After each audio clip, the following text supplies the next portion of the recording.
할렐루야. 네, 우리 2월 6일 토요 새벽 예배에 참석하시는 우리 모든 성도님들, 우리 함께 온라인으로 예배드리시는 우리 모든 온라인 성도님들 주님의 이름으로 환영합니다.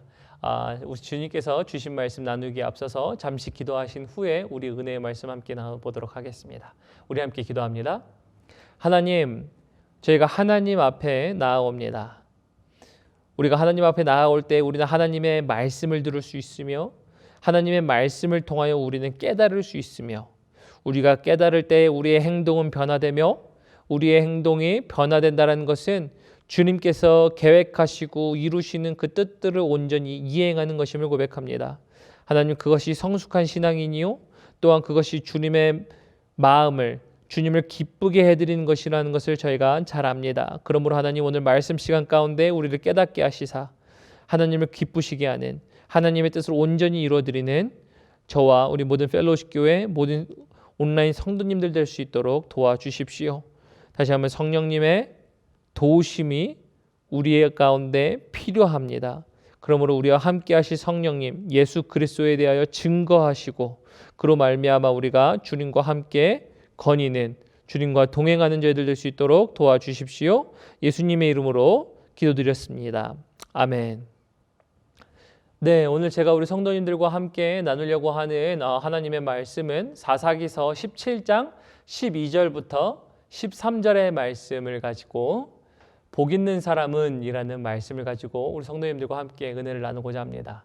복 있는 사람은 이라는 말씀이고요. 우리 본문 말씀 두 구절밖에 안 되니까 우리 함께 봉독하시면 좋을 것 같습니다. 우리 함께 12절부터 봉독합니다. 미가가 그 레위인을 거룩하게 구별하매 그 청년이 미가의 제사장이 되어 그 집에 있었더라. 이에 미가가 이르되 레위인이 내 제사장이 되었으니 이제 여호와께서 내게 복 주실 줄을 아노라 하니라 라고 되어 있습니다. 지난 시간까지 저희가 사사기 16장까지의 말씀을 통하여 각각의 사사별로 말씀을 살펴보았습니다. 저희가 그래서 여러 사사들을 지속적으로 살펴보았었죠. 그리고 16장까지 사사에 대한 이야기가 나오고 17장에 접어들었고 17장 이후부터는 이스라엘 백성들의 사사 시대의 어떤 시대상들을 이야기하는 말씀입니다. 그래서 17장 이후부터는 어떤 시대적 그리고 연대적 시간적 순서로 배열된 것이 아니라 사사 시대 전체에 있었던 이스라엘 백성들의 어떤 상태, 상황, 시대상이라고 보시면 조금 정확한 명료한 이해가 될 줄을 압니다. 그래서 그 17장 6절에 보면요. 우리 본문 말씀 17장 6절에 보면 이스라엘 백성들의 그 당시 시대상, 다시 말하면 사사기 시대의 이스라엘 백성들은 어떤 상황이었는가라는 것들을 이야기하고 있는 말씀인데요. 우리 17장 6절 보면요. 이렇게 되어 있습니다. 그때에는 이스라엘의 왕이 없었으므로 사람마다 자기 소견에 옳은 대로 행하더라 라고 되어 있습니다. 그래서 신앙생활을 하면서 이스라엘 백성들이 자신이 생각할 때 옳다고만 생각되면 그렇게 행동했다라는 겁니다. 그래서 저는 17장의 내용을 전체를 묵상하고 또 오늘 본문 말씀을 통하여 말씀을 준비하면서 물론 이스라엘 백성들의 시대상도 그랬지만 이 시대상을 통하여 이스라엘 백성들에게 있었던 것은 어떤 것인가라는 것들을 묵상하면서 저는 이 단어가 딱 한 가지가 생각이 났습니다. 그 단어는 바로 이 단어입니다. 기복신앙이라는 이야기입니다. 기복신앙. 그래서 기복신앙에 대한 정의를 먼저 저희가 함께 살펴보아야 할 텐데요. 기복신앙의 정의를 제가 좀 읽어드리면요. 기복신앙은 다 아시겠지만 이런 겁니다. 복을 기원함을 목적으로 믿는 신앙, 즉 신앙 대상인 하나님과 그분의 뜻을 추구하는 것보다 자신의 형통과 소원, 성취와 입신양명, 무병장수, 자손 번영 등을 최고의 목적으로 삼는 아주 초보적이고 현세적인 신앙 행태를 말한다라는 것이 바로 기복신앙의 정의입니다. 그리고 제가 왜 기복신앙이라고 말씀드리냐면요. 기복신앙이라고 말씀드리는 그 이유에는 17장의 전체 이야기 때문입니다. 17장에 나타나는 전체 이야기 간략하게 먼저 설명을 드리면요. 17장에 나타나는 등장인물은 미가라는 사람이 등장합니다. 그리고 미가라는 사람의 어머니 또한 등장하는데요. 미가의 어머니가요. 오랜 시간 동안 그 당시에 은을 많이 모아놨습니다. 은을 많이 모아놨는데 은을 많이 모아놓고 나서 그것을 잊어버렸어요. 그래서 잃어버려서 이제 걱정하고 근심하고 마음 아파하면서 그것을 가져간 사람에 대하여 굉장히 막 저주를 하죠. 그러다가 이제 아들이 딱 등장해서 아들이 엄마 그거 내가 가져갔어 라고 이야기하면서 엄마 내가 다시 돌려줄게 라고 하면서 이제 돌려줍니다. 그리고 돌려주고 나서 이제 본문 말씀 3절에 보면은 그것을 가지고 무엇을 하는지 이렇게 얘기하고 있는데요. 우리 3절 함께 보도록 할까요? 본문 말씀 17장 3절에 보면 이렇게 되어 있습니다. 미가가 은 1,100을 그의 어머니에게 도로 주매 그의 어머니가 이르되 내가 내 아들을 위하여 한 신상을 새기며 한 신상을 부어 만들기 위해 내 손에서 이 은을 여호와께 거룩히 드리노라 라고 이야기합니다. 그래서 지금 은을 가지고 신상을 만든다 그럽니다. 근데 누구를 위하여 만든다고요? 아들을 위하여 신상을 만든다라고 얘기합니다. 그래서 당시 이스라엘 백성이라면 알아야 할 하나님의 계명이 한 가지 있었습니다. 십계명에 나오는 이야기이기도 하고요. 우리 성도님들 많이 들으셔서 아시는 말씀이기도 하겠는데요. 우리 출애굽기 20장 4절에 보면요. 이렇게 되어 있습니다. 너를 위하여 새긴 우상을 만들지 말고 또 위로 하늘에 있는 것이나 아래로 땅에 있는 것이나 땅 아래 물속에 있는 것에 어떤 형상도 만들지 말며라고 되어 있습니다. 그래서 어떤 형태로든지 간에 우상을 만들지 말라는 하나님의 말씀이 있었습니다. 근데 이렇게 하나님의 말씀이 있었음에도 불구하고 그리고 특별히 오늘 본문 말씀에 등장하는 미가는 에브라임 족속의 사람이라고 이야기할 수 있습니다. 그래서 에브라임 족속, 즉 이스라엘 백성이라면 알아야 할 이 하나님의 계명이 있었음에도 불구하고 그들은 우상을 만들었다고 얘기합니다. 그리고 오늘 저는 본문 말씀과 그리고 출애굽기 말씀을 통하여 우상을 만드는 이유에 대해서 저희는 근본적으로 알 수 있는데요. 그래서 세상 사람들이 우상 아니면 우리 안에 생겨지는 또 다른 우상들이 만약에 있다라 그러면 그 우상들이 생겨지는 이유는요. 이렇게 얘기할 수가 있습니다. 그래서 먼저 본문 말씀을 통하여 볼 수 있는 첫 번째 사사기를 통하여 볼 수 있는 우상을 만드는 첫 번째 이유는요. 이런 것입니다. 내 아들을 위하여입니다. 내 아들을 위하여. 그리고 두 번째 출애굽기는 너를 위하여라고 이렇게 우상을 만들지 말라고 되어 있었죠. 그래서 이를 통해서 볼 수 있는 내 아들을 위하여 너를 위하여 우상을 만든다라는 것들을 통해서 우리 개인에게 적용해 보면 어떻게 적용할 수 있냐면 나를 위하여 우상을 만든다라고 적용해 볼 수가 있습니다. 그래서 이는 우리 현대의 신앙생활에 빗대어서 다시 적용해 보면요. 곧 하나님이 계셔야 할 자리임에도 불구하고 하나님 대신에 나를 위한 어떤 것을 만들어 놓기 시작하는 것입니다.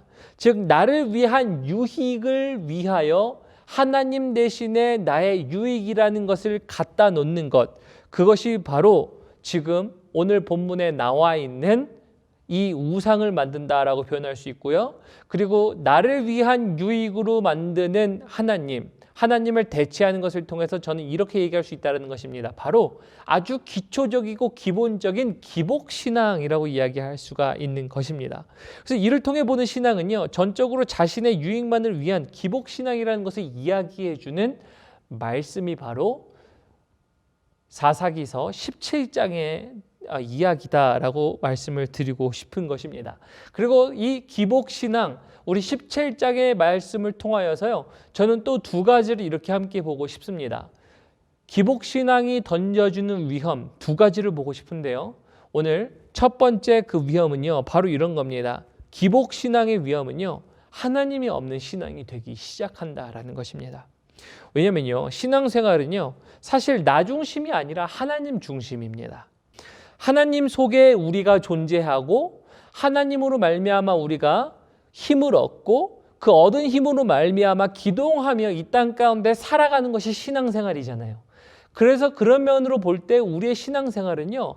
사실은 우리가 어떤 신앙생활을 한다라는 주체적인 입장 속에서 바라보기 때문에 우리가 중심이 된다라고 생각하기 십상이지만 사실은 신앙생활은 우리 중심이 아니라 하나님 중심이 바로 신앙생활입니다. 그런데 그렇게 해서 살아가는 것이 신앙생활의 본질임에도 불구하고 우리는 자꾸 우리 자신을 위한 하나님을 만드는 겁니다. 왜요? 우리가 갖고 싶은 유익을 갖기 위하여 하나님께서 그러한 것들을 주기를 바라는 마음에 원래 있어야 할 하나님 자리 대신에 우리를 위하여 우리의 유익만을 구하기 위한 하나님으로 만들어 놓는 대체가 바로 우상이자 기복신앙이라고 얘기할 수 있는 겁니다. 그래서 하나님이 빠진 신앙생활이 되게 되는 겁니다. 성경에 말하는 하나님이 있어야 할 자리에 다른 것들이 차 있음으로 말미암아 결국 하나님이 없는 신앙생활을 하게 되는 것입니다. 요한복음에 보면요, 이렇게 되어 있죠. 요한복음 15장 5절에 보면 이렇죠. 나는 포도나무요 너희는 가지라. 그가 내 안에 내가 그 안에 거하면 사람이 열매를 많이 맺나니 나를 떠나서는 너희가 아무것도 할 수 없음이라 라고 되어 있죠. 그래서 신앙생활 가운데 하나님이 주시는 복은요, 주 안에서 풍성히 열매 맺는 것이 바로 하나님의 복이에요.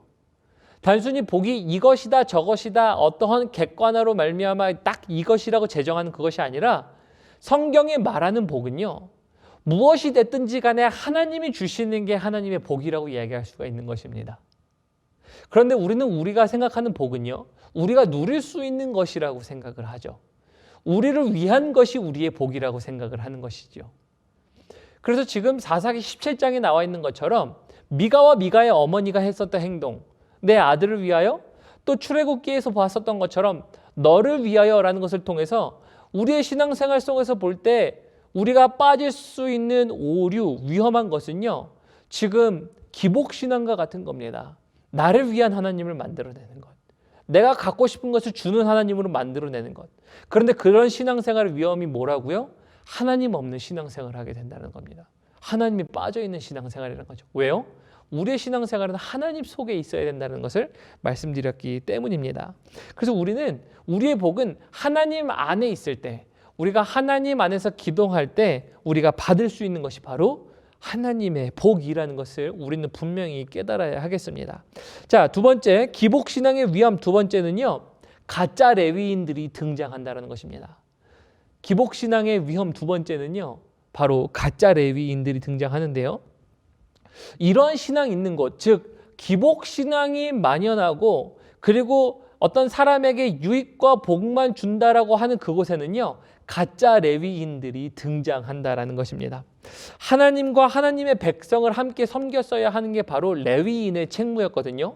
그래서 하나님 앞에 예배하러 오는 자들을 그들이 다시 한번 하나님께 온전히 예배할 수 있도록 도와주는 것, 그래서 하나님과 백성 사이에 있었던 바로 레위인들의 역할이 그러한 역할들이었는데, 그래서 그들이 그러한 삶을 살았어야 함에도 불구하고 이제 그들이 미가와 그리고 미가의 어머니처럼 자기 자신들의 복을 빌도록 만드는 방법으로, 그리고 그것들을 섬기게 하기 위하여 레위인들을 그렇게 만들어 버리는데요. 우상을 위한 일을 시키는데요. 사사기서 17장 5절 그리고 10절 한번 보도록 합니다. 먼저 5절 볼까요? 5절 보면 이렇게 되어 있습니다. 그 사람 미가에게 신당이 있으므로 그가 에봇과 드라빔을 만들고 한 아들을 세워 그 제사장으로 삼았더라. 여기 그 아들은 레위입니다. 그리고 그 10절에 보면 이제 그 레위인에 대하여 이렇게 얘기합니다. 사사기 17장 10절에 미가가 그에게 이르되 내가 나와 함께 거주하며 나를 위하여 아버지와 제사장이 되라. 내가 해마다 은 열과 의복 한 벌과 먹을 것을 주리라 하므로 그 레위인이 들어갔더라 라고 얘기합니다. 그래서 이 레위인이 원래 거했어야 할 장소는요, 사실은 하나님의 성전이 있는 곳에 있어야 합니다. 하나님의 성막이 있는 곳에서 레위인으로서 하나님이 지정하신 그 성에서 지내며 하나님의 백성과 함께 하나님을 섬기는 것이 레위인의 책무임에도 불구하고 하나님을 섬겨야 하는 것이 아니라 무엇을 섬기는 거죠? 은으로 만든 우상을 섬기게 되는 겁니다. 여기서 은으로 만들어진 우상을 누구를 위한 우상이었죠? 미가를 위한 우상이었습니다. 미가의 어머니가 내 아들을 위하여 만든 우상이었다라고 얘기하는 것을 통해서 미가를 위한 우상이라고 저희가 얘기할 수 있죠. 그래서 이를 통해서 보는 것은요, 이 레위인은요, 정말 레위인이 아니에요. 정말 하나님이 제정하신 방법대로 섬기고 살아가는 레위인이 아니었죠. 다시 말하면 이는요, 가짜 레위인이에요. 그래서 가짜 레위인이 등장하기 시작합니다. 언제요? 지금 기복신앙이라는 것들이 들어왔을 때라는 것입니다. 그래서 가짜 제사장을 만드는 것은요, 굉장히 쉽습니다. 생활하는데 필요한 것들을 그냥 공급하기만 하면 됩니다. 그리고 그 공급하는 주체가 되는 사람들을 섬기기만 하면 되도록 하는, 그래서 밥 먹고 재워주고 봉급을 주는 이런 것들을 통하여 그러한 주체들을 섬기도록 만드는 것이 바로 가짜 레위인을 만드는 것입니다. 그래서 이 가짜 제사장에게는요, 미가와 그의 어머니를 섬기는 것이 가장 큰 책무였겠지요.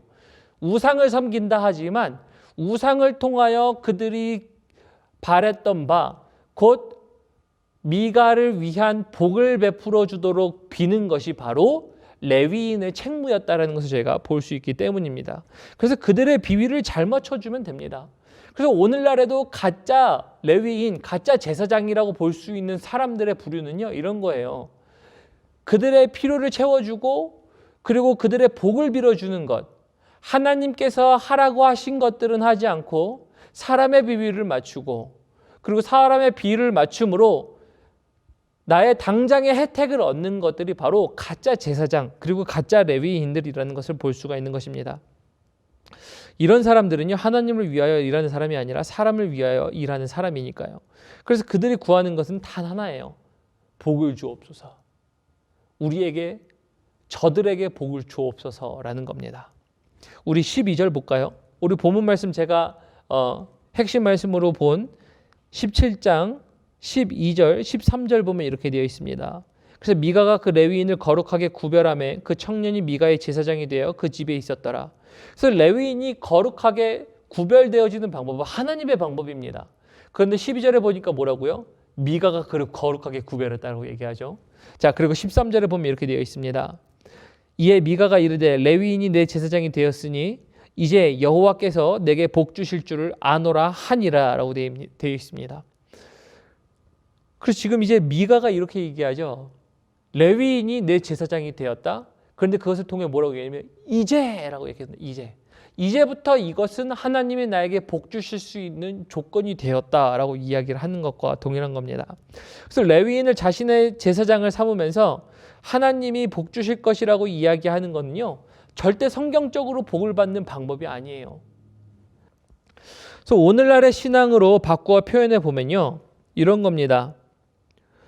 미가가 자기 집에 신당을 만들고 어머니가 만든 은을 통하여 만든 그 우상을 그 신당 안에 넣고 레위인을 그 우상을 섬기는 것을 통하여 보는 현대의 삶은요, 우리가 교회에서 하나님이 계셔야 하는 자리임에도 불구하고 교회를 다닐 때 하나님을 중심으로 하는 신앙생활이 아니라 나 유익을 위하여 다니는 교회, 나의 유익을 위하여 구하는 신앙생활, 그리고 우리의 삶을 통하여서 이제 하나님을 섬겨야 하는 레위인, 제사장임에도 불구하고 그 제사장을 나를 위해 섬겨야 하는 사람으로 생각하는 것과 동일한 겁니다.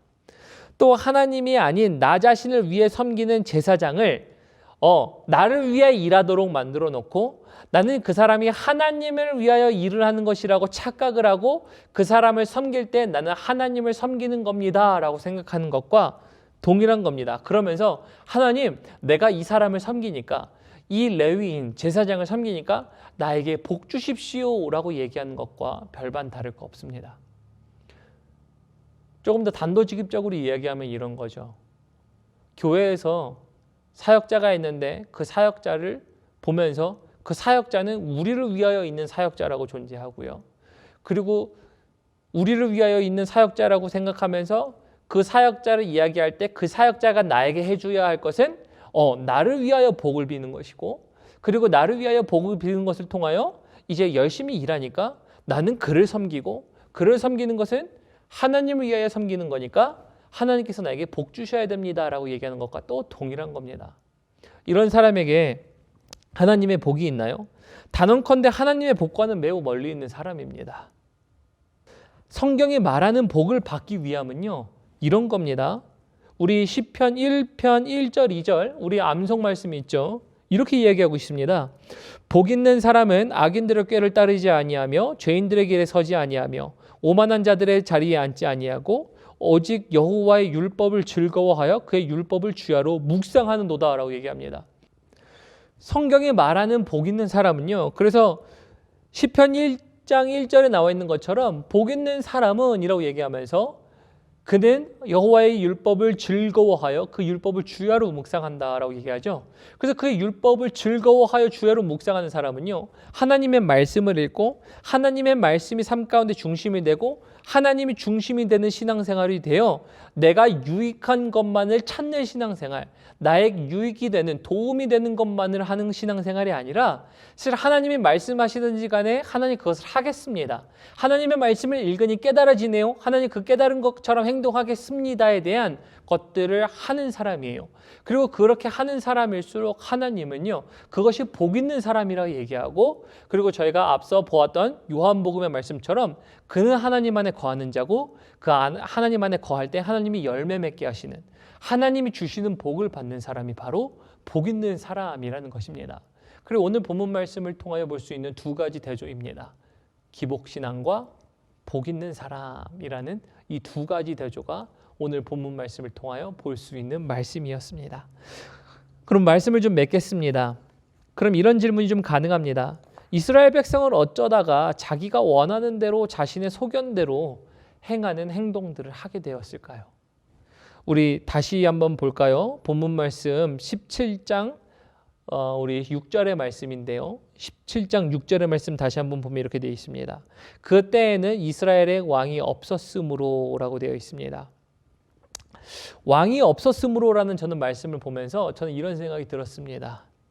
이스라엘 백성들은요, 사실은 굉장한 큰 핑계였다. 핑계를 대고 있다라고 생각을 합니다. 그들에게는요, 왕이 필요했던 것보다 사실은 하나님의 말씀이 필요했다는 것을 저희가 보았고요. 자신의 소견이 아닌 그들의 진정한 왕이신 하나님이 원하시는 길은 무엇일까를 고민하며 살았었어야 되는 것이었죠. 그리고 그것을 고민하며 살았을 때 결과적으로 나타났어야 되는 행동은 하나님의 말씀을 즐거워했었어야죠. 왜냐하면 그들의 진정한 왕이신 하나님이 무엇을 말씀하셨을까는 사실은 말씀 안에 들어있었기 때문입니다. 이는 오늘날 저희에게도 동일한 교훈을 줍니다. 하나님의 말씀이 우리 교회 가운데 있지 않으면요, 우리 성도님들의 삶 가운데 하나님이라는 말씀으로 중심이 있지 않으면요, 그러면 하나님이 제정하신 복된 길을 걷는 방법을 잃게 돼요. 다시 말하면 기복신앙의 위험에 노출되게 됩니다. 이에 대한 결과는요, 하나님이 없는 신앙생활이며 또 가짜 레위인들이 등장할 수밖에 없다는 겁니다. 우리 사랑하는 펠로우십 교회 성도님들과 우리 모든 온라인 성도님들은요, 그래서 하나님의 말씀을 가까이 하셔서 하나님 중심의 신앙생활, 하나님이 계시는 교회, 하나님이 계시는 성도가 되시고, 그러므로 하나님이 이끄시는 자들이 되어 오늘 시편의 말씀처럼 기복신앙이 아닌 복 있는 자가 되어 복 있는 사람으로서 하나님이 베풀어 주시는 모든 복들을 누리시고 그 열매가 풍성하신 우리 성도님들의 삶이 되시기를 우리 주님의 이름으로 축복합니다. 우리 함께 기도하시겠습니다. 하나님, 오늘 말씀을 통하여 보았습니다. 오늘 말씀을 통하여 복 있는 사람은 이라는 말씀을 가지고 나누었습니다. 왜냐하면 17장에 나와 있는 하나님 이야기는 이스라엘 백성들이 자신의 유익만을 위하여, 자신의 복들만을 위하여 간구했던 그 신앙생활이었다는 것을 보았기 때문입니다. 그리고 그러한 신앙생활이 들어왔을 때는 하나님이 없는 신앙생활이며 하나님 그곳에는 가짜 레위인들, 가짜 제사장들이 있었음을 봅니다. 그러므로 하나님, 그러한 모든 것들 속에서 이제 저희가 다시 한번 결단하며 기도하는 것은 하나님 이스라엘 백성들과 같이 우리가 우리만을 위하여, 우리의 유익만을 위하여 찾는 그런 신앙생활이 되는 것이 아니라, 그리하여 하나님 없는 신앙생활, 그리고 가짜 레위인들이 나타나는 신앙생활을 하기보다 오히려 하나님의 말씀을 주야로 묵상하며 즐거워하여 우리의 신앙생활이 나 중심이 아닌 하나님 중심이 되어 하나님 안에 있을 때에 하나님 안에서 풍성하게 맺게 하시는 그 열매로 말미암아 하나님께서 주시는 모든 복들을 누리는 저희가 되기를 소망하기 때문입니다. 그러므로 하나님, 오늘 말씀을 듣고 결단하는 우리 모든 성도님들에게 다시 한번 하나님께서 은혜 내려주셔서 하나님 그 삶이 복 있는 사람의 신앙생활이 되게 하시고 그 복 있는 자들로 말미암아 하나님의 뜻대로 온전히 이루어드리며 하나님과 함께 동행하며 하나님이 왕 되시게 하시는 하나님 그런 모든 삶들 될 수 있도록 도와주십시오.